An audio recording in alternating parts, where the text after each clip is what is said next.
Hi friends, welcome back to my channel. So ఇవాళ మీరు చూస్తున్నారు కదా, మనకి ఇవాళ కూర ములక్కాయల కూర అంటే ఎవరికి ఇష్టం ఉందండి? చాలామందికి చాలా ఇష్టం అసలు. సో ఈ కర్రీ ఎలా చేయాలో ఇవాళ చూసేద్దాం మనం. సో నూనె వేసాను, నూనెలో ఆవాలు, జీలకర్ర అండ్ అల్లం వెల్లుల్లి పేస్ట్, కరివేపాకు అండ్ ఉల్లిపాయలు, పచ్చిమిర్చి వేసేసాము. తర్వాత ములక్కాళ్ళు కూడా కడిగేసి మెత్తగా మంచిగా వేసేసాము. ఇది ఇప్పుడు బాగా నూనెలో వేగాలి. వేగిన తర్వాత మీకు నెక్స్ట్ ప్రాసెస్ అనేది మళ్ళీ చెప్తాను. ఓకే, ఉప్పు కూడా వేసుకోవాలండి. ఉల్లిపాయలు బాగా వేగాలి తొందరగా, అంటే ఉప్పు కూడా వేసేసుకున్నాము మనం.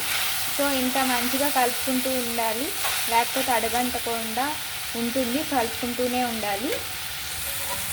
ఇట్లా మూత పెట్టేసేయాలండి.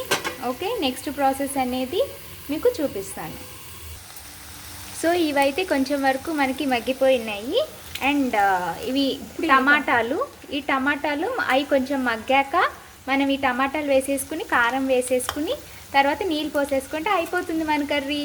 సో మీరు కూడా ఇలానే ప్రాసెస్ చేసేసి మీరు కూడా ట్రై చేసి నాకు చెప్పండి. Like, share, subscribe and thank you. ఇంకో మంచి రెసిపీ తోటి మీ ముందుకు వచ్చేసాను. అంతవరకు బాయ్.